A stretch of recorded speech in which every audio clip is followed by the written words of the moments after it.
Hi, I'm Marty Nemko. This is another of the short stories in my book, Soloists, 125 short stories of introverts and outsiders facing a dilemma. This one is called Ugly. I am so lucky.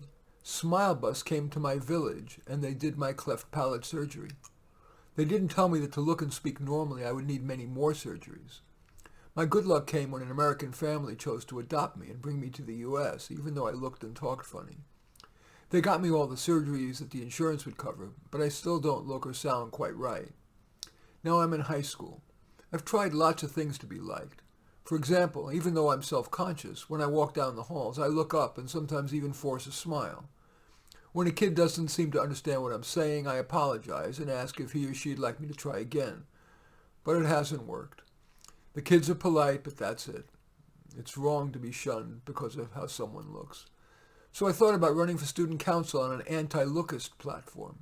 I even thought about getting a t-shirt that said, "Do you really want to be lookist?" But I wasn't brave enough for that. Finally, I had an idea. I would try out to be a cheerleader. Cheerleading is for the pretty people, and just maybe if I could get on the team, it could show that you don't have to be good looking even to be a cheerleader. But when I asked the cheerleading teacher, Mrs. Lowood, she said, "Of course you can try out, but it takes a lot to be a cheerleader, especially on our team. We've won many awards." I got the sense she didn't want me, but didn't want to show that, so she said, "I'll consider you if you can learn to do an aerial." I didn't even know what an aerial was, but when I found out, I was sure she didn't want me. It's gymnastics' toughest stunt. It's a cartwheel without your hands ever touching the ground. But my mother said, "Hari, you're athletic. You can do it." She's a go-getter, so she got right on the computer and searched for one-on-one gymnastics coaches. And she found a former Olympian who was taking beginners. My mother said, "It's odd that such an expert would take beginners." She called and the coach, Mary, explained, "I got, too friendly with one of my players and I was fired." My mom asked, "Can we trust you to not be too friendly with my son?" Her answer, "I'm a lesbian, but even if your child were a girl, I have more than learned my lesson." Mary worked me hard, but I tried to do even more than she asked. At first, the cheerleaders, practicing on the other side of the gym, didn't pay attention to me because I was working only on basics, a headstand and a forward roll. But when one day I was working on a round-off, which is the last step before an aerial, I think they got nervous. They didn't want a cleft palate on their award-winning cheerleading team. So the head cheerleader, Gemma, snuck over to me and whispered, "Halloween Hari's going to try out to be a cheerleader, huh? Huh, Halloween Hari?" And she pranced away. The cheerleaders may have gotten even more nervous when they saw me making progress on the aerial. Finally, Mary said I was ready, and I walked into cheerleading practice a few minutes before it was to begin. Ms. Lowood seemed surprised to see me. She had assumed that she had dissuaded me by saying I'd need to do an aerial before even allowing me to try out.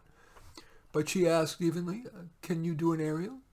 I nodded, and she said, "Okay, the cheerleaders are here for practice, but I suppose you could do it for them." I got nervous, and even more so when Gemma smirked at me. I took a deep breath. My takeoff was okay, and I kept my legs perfectly straight, just as Mary had taught me. But at the top of my aerial, the hardest part, I guess my nervousness distracted me for just a moment, and I fell. The pain was bad, but I was able to keep it in, even when they put me on the stretcher. The principal asked me to give a speech at graduation, and here's what I said. "My parents wanted me to tell you that trying out for cheerleaders struck a blow against lookism, but that's not what I want to say. I want to say that you, me, everyone, has had bad experiences, sometimes embarrassing failures.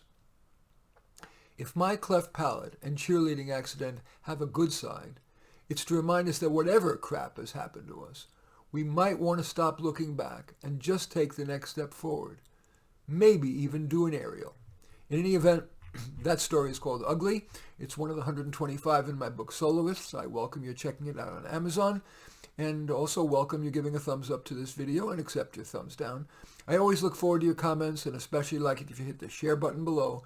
Share on your social media so that my efforts can have broader impact. And I am flattered if you choose to subscribe to my channel. In any event, I do thank you for watching. I am Marty Nemko.